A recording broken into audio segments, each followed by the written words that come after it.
신약성경 247면 로마서 7장 1절에서 6절입니다. 저와 번갈아 교독하고 마지막 절 함께 읽겠습니다. 형제들아, 내가 법 아는 자들에게 말하노니 너희는 그 법이 사람이 살 동안만 그를 주관하는 줄 알지 못하느냐. 남편 있는 여인이 그 남편 생전에는 법으로 그에게 매인 바 되나 만일 그 남편이 죽으면 남편의 법에서 벗어나느니라. 그러므로 만일 그 남편 생전에 다른 남자에게 가면 음녀라. 그러나 만일 남편이 죽으면 그 법에서 자유롭게 되나니 다른 남자에게 갈지라도 음녀가 되지 아니하느니라. 그러므로 내 형제들아, 너희도 그리스도의 몸으로 말미암아 율법에 대하여 죽임을 당하였으니 이는 다르니 곧 죽은 자 가운데서 살아나신 이에게 가서 우리가 하나님을 위하여 열매를 맺게 하려 함이라. 우리가 육신에 있을 때에는 율법으로 말미암는 죄의 정욕이 우리 지체 중에 역사하여 우리로 사망을 위하여 열매를 맺게 하였더니 이제는 우리가 얽매였던 것에 대하여 죽었으므로 율법에서 벗어났으니 이러므로 우리가 우리가 영의 영의 새로운 새로운 것으로 것으로 섬길 섬길 것이요 것이요 율법 율법 조문에 조문에 묵은 묵은 것으로 것으로 아니할지니라. 아니할지니라. 아멘. 아멘.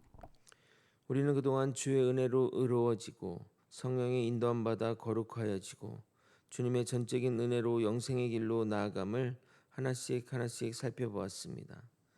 칭의는 전적인 하나님의 은혜로 하나님의 차원에서 일어나는 일이라 우리 스스로 칭이 되었다, 칭이 되지 않았다 말할 수 없습니다. 그러나 칭의는 단지 우리를 의롭게 하는 것으로 끝나지 않고 주를 닮은 성화의 길로 인도하기에 우리가 주를 닮은 모습이 삶에서 나타나면 그것을 통해 우리가 칭이 되었다고 간접적으로 판단할 수 있는 겁니다. 무슨 말이냐? 우리의 행위나 수고로 의로워지는 것이 아니지만 우리의 행위를 보고 우리의 의로움을 판단할 수 있다는 겁니다. 물론 여기서 행위는 외식이나 보여주기식이 아닌 정말 주의 은혜로 구원받은 자에서 나오는 그 거룩한 모습을 말합니다. 물론 이것도 완벽하다 할 수 없습니다. 개인의 수련과 노력을 통해 거룩해 보일 수 있기 때문입니다.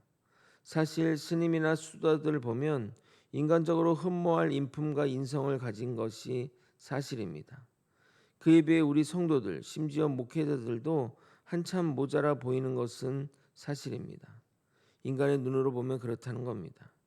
그러나 아무리 행위로 고결해 보일지라도 우리 모두는 죄인입니다. 하지만 죄를 지을지라도 계속 주께 나아가려는 모습, 변화되려는 모습, 더 거룩해지려는 모습에서 우리는 하나님의 부르심을 확인할 수 있고 그 길로 계속하여 매진해 나갈 수 있는 것입니다. 그러나 이것도 개인에게 적용할 문제이지 타인을 바라보면서 판단할 문제는 아닙니다. 우리는 항상 이 잣대를 타인에게 적용하는 경우가 많습니다. 그러나 우리가 걱정할 것은 타인이 아닌 본인의 구원입니다. 평소에는 본인만 생각하다가 이런 것에는 왜 타인의 구원에 관심을 가지는지 이해가 잘 안 됩니다. 오늘은 칭의된 성도의 특권인 율법의 정죄로부터 자유로워지는 것과 그로 인해 우리에게 주어진 그리스도의 자유와 새 삶을 살펴보도록 하겠습니다. 사도 바울이 증언하는 진리가 복잡하여 조금은 어렵다고 여겨지겠으나 잘 들어보시면 어려운 내용이 아님을 금방 알게 될 것입니다. 오늘도 우리를 인도하시는 주님의 손길을 기억하며 오늘 하루도 힘차게 사시는 우리 모두가 되길 예수 그리스도 이름으로 축복드립니다. 아멘. 본격적으로 본문을 살피기 전에 우리가 명심하고 들어갈 부분이 있어 미리 말씀드리고자 합니다. 여기서 말하는 법은 율법을 말하는 것인데 논리 구조상 율법을 부정적인 시각으로 말하는 것처럼 보입니다. 그러나 율법의 역할 가운데 정죄의 부분을 강조하다 보니 그런 것이지 율법이 필요 없다거나 또는 율법을 부정적으로 말하는 것이 아닙니다. 7절부터는 또 다른 내용이 나오니까 그렇게 염두에 두시기 바랍니다. 앞선 6장 14절에서도 율법이 등장하는데 그때도 그렇게 설명했지만 은혜를 강조하다 보니 율법의 정죄가 강조되었다는 것을 인식하고 본문을 보셨으면 합니다. 먼저 사도 바울은 율법의 한계를 인간의 생애와 남편과 아내의 비유로 설명하고 있습니다. 1절입니다. 형제들아 내가 법 아는 자들에게 말하노니 너희는 그 법이 사람이 살 동안 그를 주관하는 줄 알지 못하느냐.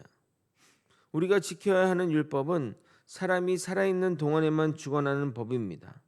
왜냐하면 율법은 육체의 굴레 안에 있는 자에게 해당하는 법이기 때문입니다. 사도 바울이 이렇게 율법의 한계를 명확하게 제시하는 이유는 유대인이 너무 율법에 예속되어 있기 때문입니다. 실상 인간은 율법의 요구를 온전하게 충족할 리가 단 한 명도 없는데 여전히 율법의 의를 추구하고 있으니 바울의 입장에서는 얼마나 답답한지 모르겠습니다.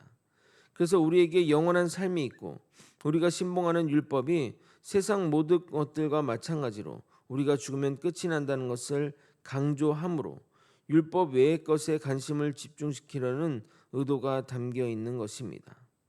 또한 예수님이 율법의 의를 온전하게 충족시킴으로 우리 모든 사람이 죄에 대하여 죽게 됐으니 이로써 우리 인간들은 율법의 모든 예속에서 벗어났기에 율법으로 치중된 우리의 시선을 돌리려는 것이 목적이라 하겠습니다. 사도 바울은 이것을 남편과 아내의 비유로 연결합니다. 부부가 결혼하면 둘은 법적으로 묶이게 됩니다. 그런데 남편이 죽으면 어떻게 되나요? 혼인 관계가 끝이 나는 것입니다. 조선시대는 남편이 죽어도 아내가 끝까지 정절을 지키는 것을 으뜸으로 여겼지만 말입니다. 그래서 남편이 살아생전에 부인이 다른 남자에게 가면 음녀라 손가락질 받지만 죽으면 혼인관계는 끝이 나고 다른 남자에게 가도 전혀 문제가 될 것이 없습니다. 마찬가지로 그리스도로 인해 우리의 죄가 죽었으니 율법에 대하여 죽임을 당한 것과 동일합니다. 그러나 이제는 그리스도 지배 아래 의의 열매를 맺어야 한다고 사도 바울은 강조하고 있는 것입니다. 4절을 여러분이 한번 읽어보도록 하겠습니다. 시작. 그러므로 내 형제들아 너희도 그리스도의 몸으로 말미암아 율법에 대하여 죽임을 당하였으니 이는 다르니 곧 죽은 자 가운데서 살아나신 이에게 가서 우리가 하나님을 위하여 열매를 맺게 하려 함이라. 그러니까 남편에게 종속되어 살다가 남편이 죽으면 이 관계가 끝이 나기 때문에 다른 이에게 가서 뭐 부부 관계를 해도 상관이 없는 것처럼 우리도 율법을 통해서 죄가 죽었기 때문에 그 죄된 상황을 살던 율법의 삶을 벗어나서 다른 이 예수 그리스도에 가서 새 삶을 살라는 말입니다. 즉 사도 바울이 율법은 유통기한이 있다고 말하는 이유는 이제 법에 매달려 살지 말고 그리스도에게 가서 의의 삶을 집중하라고 말하는 겁니다. 우리는 그리스도와 하나 되어 죄에 대하여 죽은 자들, 즉 우리 죄를 십자가에 못 박은 자들이기에 이제는 죄의 노예가 되지 말고 우리를 위해 십자가에 죽으신 예수께로 나아가 하나님을 위하여 열매를 맺는 새로운 삶을 살라고 그 삶을 제시한 다음에 우리의 과거의 모습을 다시 한번 재론하게 됩니다. 5절입니다. 이런 부분이 조금 어려운 부분이죠. 사도 바울이 진도를 나가야 되는데 다시 또 이렇게 백하니까 좀 어려운 부분입니다. 5절을 한번 읽겠습니다. 우리가 육신에 있을 때는 율법으로 말미암는 죄의 정욕이 우리 지체 중에 역사하여 우리로 사망을 위하여 열매를 맺게 하였더니. 근데 여기 이 구절이 많은 논란을 일으키에 자세한 설명을 들어가도록 하겠습니다. 율법으로 말미암는 죄의 정욕이라는 문장을 보게 되면 율법이 죄의 정욕을 불러일으킨다고 생각하게 됩니다. 아니 율법은 죄의 정욕을 억제하는 것 아닌가? 어떻게 율법이 죄의 정욕을 일으키나요? 하는 의문이 드실 겁니다. 그러나 이 구절은 우리가 육신에 있을 때라는 문장의 수식을 받습니다. 즉 이것은 불신자의 상태를 말하는 것이고 불신자들은 오히려 율법이 막아서면 막아설수록 더 죄에 강포하게 행동하는 경향이 있기에 율법으로 말미암았다고 말하는 겁니다. 이것에 대해 종교개혁자 칼빈은 성령이 내재하지 않는 부패한 인간성의 사악한 욕망은 의로운 율법에 의해서 죄를 억제당하면 당할수록 더 광포하게 터져나오는 경향이 있다라고 말했습니다. 죄를 짓지 말라고 하면 더 죄를 짓고 싶은 마음이 든다면 우리는 불신자의 마음과 같다 하겠습니다. 결국 그런 자의 운명은 사망의 열매를 낳아 영원한 지옥에 떨어지는 운명에 처해질 것입니다. 그렇지 않습니까? 우리가 여러분 이렇게 사시면 안 됩니다. 이렇게 해서는 안 됩니다 하면 그래야지. 그런 삶을 살지 말아야지. 이것이 믿는 자의 마음인데 세상 사람들은 그래? 난 더 할 거야. 하나님이 어디 있어? 이렇게 반대 방향으로 나아가는 것이 바로 율법으로 말미암아 죄에 빠진다는 이 얘기를 하고 있는 것입니다. 사랑하는 거제 소망교회 성도 여러분, 지옥은 한번 가볼 만한 곳이 아닙니다. 가면 나올 수 없고 영원히 죽지 않으면서 고통 속에 살아가게 될 것입니다. 그러므로 죄를 친구 삼아 살아서는 안 될 것입니다. 사도 바울은 과거 우리가 율법으로 말미암아 악한 죄의 욕망이 발동하여 사망에 이르는 열매를 맺었지만 이제는 율법에 대하여 죽음으로써 율법의 죄악으로 벗어나게 된 현재의 대조적 상태를 이어서 연결하여 설명하고 있습니다. 6절을 여러분이 또 한번 읽어보도록 하겠습니다. 시작. 이제는 우리가 얽매였던 것에 대하여 죽었으므로 율법에서 벗어났으니 이러므로 우리가 영의 새로운 것으로 섬길 것이요 율법 조문에 묵은 것으로 아니할지니라. 아까 남편이 죽음으로 혼인관계의 법적 구속 상태에서 벗어난 여인처럼 우리도 율법에 대하여 죽었기에 율법의 제약에서 벗어난 성도들은 더 이상 낡은 법조문에 얽매여 살 필요가 없고 성령의 새롭게 하시는 새 생명을 섬기고 살아가야 합니다. 사랑하는 거제 소망교회 성도 여러분, 성령이 새롭게 하는 인생은 어떤 삶일까요? 성령이 내주하셔서 성도의 마음과 소욕을 이전 상태와 완전히 다른 상태로 만들어 주심으로 과거와는 질적으로 다른 삶을 이끌어 주십니다. 그런데 여기서 중요한 것은 우리가 주도권을 성령님께 내어줄 때만이 그것이 가능하다는 겁니다. 만약 내가 내 삶의 주도권을 붙잡고 나아간다면 절대 성령님은 내 안에서 역사하실 수가 없습니다. 그럼 성령님께 주도권을 내어주는 삶은 어떤 삶일까요? 말씀을 의지하며 사는 인생이며 매 순간 선택과 결정의 때마다 기도하는 마음으로 선택하고 나아가는 인생이라 하겠습니다. 아니 어떻게 인간이 그런 삶을 살 수 있나요? 하시겠지만 그것은 성령이 우리를 통제하는 삶이 아니라 동행하는 삶이고 주와 같이 길 가는 것 즐거운 삶이기에 그 충만함을 맛본 자들은 다시 그 자리로 나아가려고 애쓰는 삶인 것입니다. 우리 모두 성령 충만한 삶으로 나아가길 예수 그리스도 이름으로 소원합니다. 말씀을 정리하겠습니다. 우리가 육신으로 있을 때에는 율법의 종속을 받지만 우리가 죽으면 더 이상 율법의 지배를 받지 않습니다. 그러나 우리는 예수 그리스도와 연합함으로 죄에 대하여 죽게 됩니다. 우리의 죄가 죽었기에 더 이상 율법의 지배를 받지 않게 됩니다.